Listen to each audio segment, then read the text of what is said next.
तुम्हारा, आसाम का मुख्यमंत्री तुम्हारा, त्रिपुरा का मुख्यमंत्री तुम्हारा, देश की सीमा की सुरक्षाएं किसके जिम्मे है? अमित शाह। किसके जिम्मे?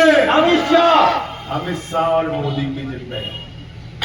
तो घुसपैठिया अगर हिंदुस्तान में आए तो गुनाहगार कौन है? अमित शाह, मोदी। मोदी और अमित शाह। कौन गुनहगार है? अमित शाह और मोदी। तो मैं इस देश के मुसलमान भाइयों से, हिंदू भाइयों से, दलितों से और पिछड़ों से आप सबसे कहना चाहता हूं, एक आवाज में बोलो, अगर हिंदुस्तान में घुसपैठिया है तो पहले 11 साल के अपने गुनाहों के लिए मोदी और अमित शाह को तुरंत अपने पद से इस्तीफा देना चाहिए। उनको अपने पद पे रहने का कोई अधिकार। संजय भैया, संजय भैया। और दूसरा, मैंने संसद में सवाल पूछा, बंदर जैसी शकल हो गई, बंदर जैसी शकल। मैंने कहा 11 साल में कितने घुसपैठिया भगाया ये तो बता दे। आवाज ही नहीं निकली, बंदर जैसी शकल हो गई। मैंने कहा भाई 11 साल में तुम लोगों ने कितने बांग्लादेशियों को हिंदुस्तान से बाहर भेजा? तो इसलिए ये सिर्फ चुनाव में नकली मुद्दा लेके आ जाते हैं।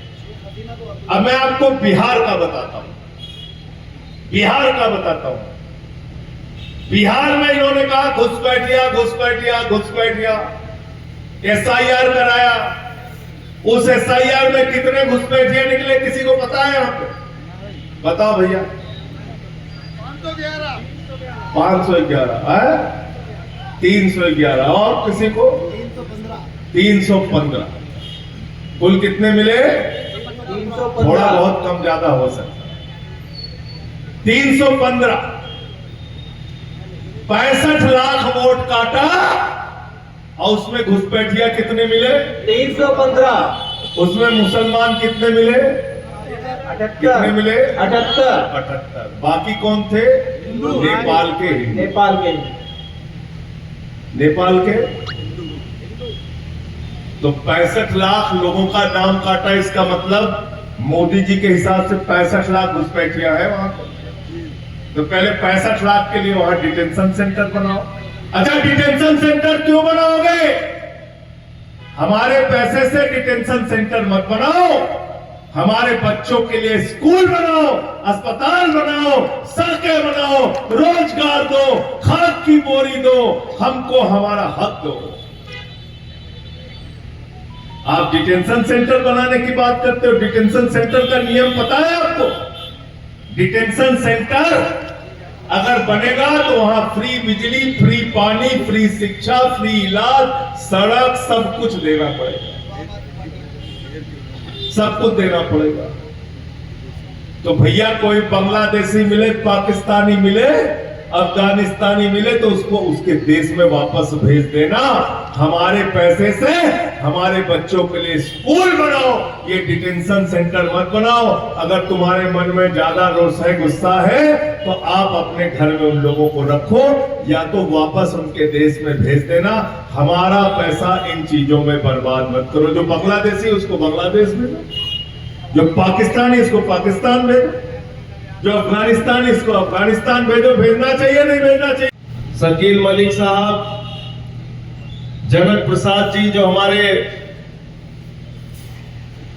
तिरंगा शाखा के अध्यक्ष हैं, उत्तर प्रदेश के निवर्तमान प्रदेश के अध्यक्ष भाई सबाजीत सिंह जी, हमारे महासचिव निवर्तमान उत्तर प्रदेश के भाई दिनेश पटेल जी, रामपुर के हमारे अध्यक्ष अंसार भाई, हमारे प्रदेश के प्रवक्ता फैसल खान लाला साहब, आसिफ मियां जी, हमारे अंजनी मिश्रा जी जो सम प्रकोष्ठ के अध्यक्ष हैं, और इरम रिजवी जी जो जिला अध्यक्ष है लखनऊ की, जिनका नाम गुप्ता जी, हमारे राम नरेश गुप्ता जी, इनका नाम अंत में लूंगा, मुझे याद है, और मनोज भाई जो लगातार पूरी यात्रा में सक्रिय रहते हैं। और मैं चाहूंगा कि हमारे पदयात्री साथियों के लिए एक बार जोरदार तालियां आप लोग बजा दीजिए। हमारे प्रदेश के प्रवक्ता आतिर हुसैन साहब, हमारे प्रदेश के मुख्य प्रवक्ता बंसराज दुबे जी, साथियों और दोस्तों, ये यात्रा किस मकसद से निकली है, यूथ विंग के जो हमारे प्रकोष्ठ के अध्यक्ष हैं उनको मंच पे आ जाने दीजिए। यूथ विंग के प्रदेश के अध्यक्ष भाई पंकज अवाना जी, साथियों, ये पद यात्रा क्यों निकली है, क्या मकसद है इसका? नारा हमने दिया, वोट बचाओ संविधान बचाओ। और यहां पे दो प्रतिमाएं हैं, एक बाबा साहब डॉक्टर भीमराव अंबेडकर जी की, दूसरी स्वर्गीय चौधरी चरण सिंह जी की। बाबा साहब ने देश का संविधान लिखा, और जब संविधान लिखा तो इस पे संविधान सभा में लंबी बहस हुई। उस लंबी बहस में यह तय किया गया कि वोट का अधिकार किसको दिया जाए, किसको ना दिया जाए। पढ़े लिखे लोगों को दिया जाए या गैर पढ़े लिखे लोगों को दिया जाए, या सिर्फ अमीर लोगों को दिया जाए, या सिर्फ गरीब लोगों को दिया जाए, महिलाओं को दिया जाए कि ना दिया जाए वोट का अधिकार। और तमाम बहस के बाद बाबा साहब डॉक्टर भीमराव अंबेडकर जी ने कहा कि वोट का अधिकार देश के राष्ट्रपति को भी एक ही वोट का होगा, और गांव में रहने वाले मजदूर और किसान का भी एक वोट होगा। बाबा साहब भीमराव अंबेडकर अमर रहे। मुसलमान के वोट का भी अधिकार एक होगा, हिंदू के भी वोट का अधिकार एक होगा, सिख के भी वोट का अधिकार एक होगा, ईसाई के भी वोट का एक होगा, पिछड़े के भी वोट का अधिकार एक होगा, आदिवासी के भी वोट का अधिकार एक होगा। यानी वोट के मामले में हिंदुस्तान का हर आदमी बराबर है और बराबर है। वोट में कोई बड़ा और छोटा। और ये वोट का अधिकार आपके पास है। इसलिए आज हमारे जो मुरादाबाद के जिला अध्यक्ष हैं, हमारे साथी याकूब भाई, हमारे रामपुर से अंसार भाई चेयरमैन हैं। कैसे चेयरमैन बने हैं? लोग कहते हैं उत्तर प्रदेश में तो आम आदमी पार्टी का कोई आधार नहीं। रामपुर जनपद में जिला मुख्यालय पर बजट खत्म हो जाएगा। हमने कहा माताओं बहनों के लिए बस की यात्रा फ्री करेंगे। कहने लगे कर ही नहीं सकते। बिजली फ्री किया, पानी फ्री किया, शिक्षा फ्री किया, इलाज फ्री किया, माताओं बहनों के लिए बस की यात्रा फ्री की, दवाएं मुफ्त में दी दिल्ली के अंदर। और इसके बाद 10 साल तक दिल्ली में मुनाफे का बजट दिया, मुनाफे का बजट, क्योंकि एक ईमानदार सरकार आपने चुनी, आपने बनाई।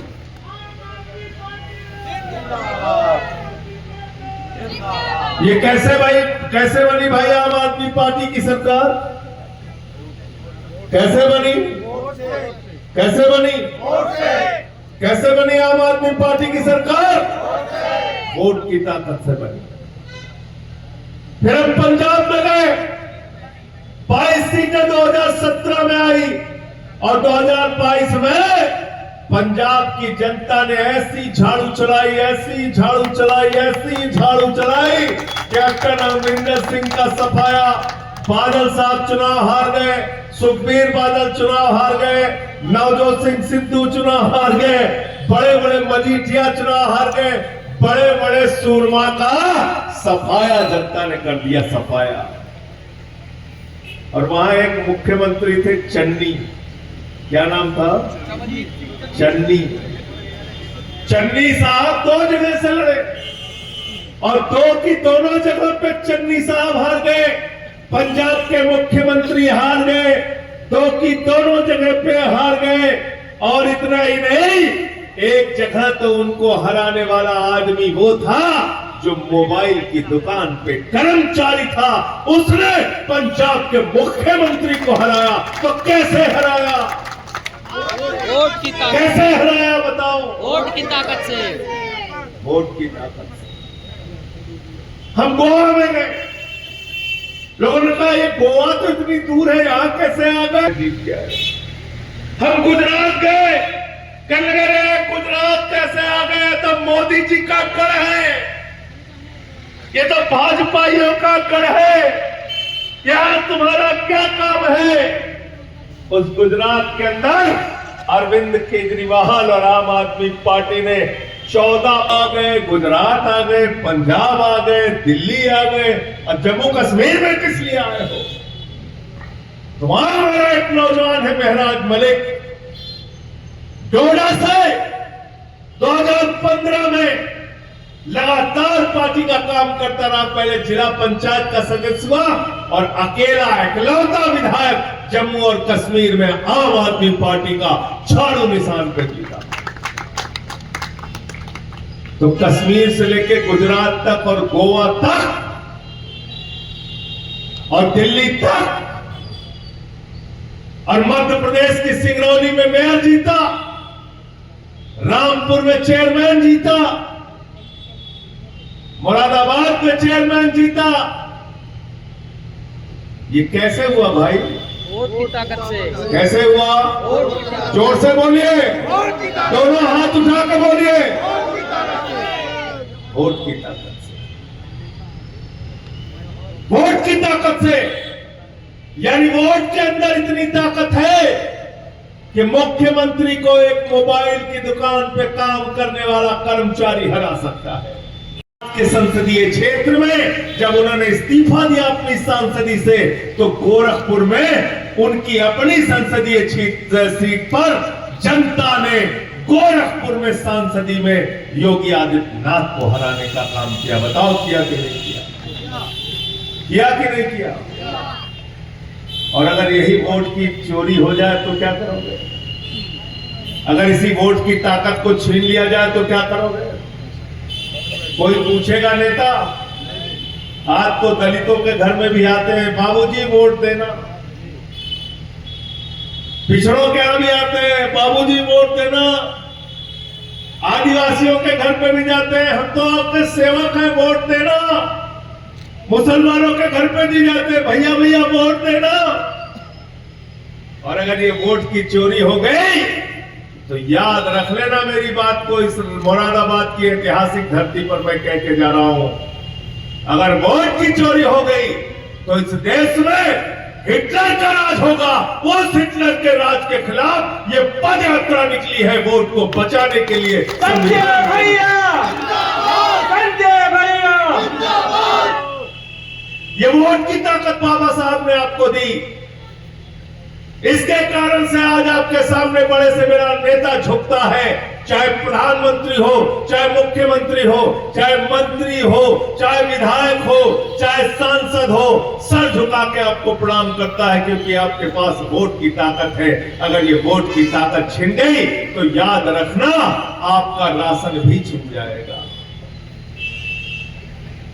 तो राशन कार्ड खत्म, आयुष्मान का कार्ड खत्म। राशिद भाई, बचेगा राशन कार्ड? नहीं बचेगा भैया, बिल्कुल नहीं बचेगा। आयुष्मान का कार्ड नहीं बचेगा, खत्म हो जाएगा। पीएम आवास के लिए अप्लाई कर पाओगे? नहीं कर पाएंगे। कर पाओगे क्या? नहीं कर पाएंगे।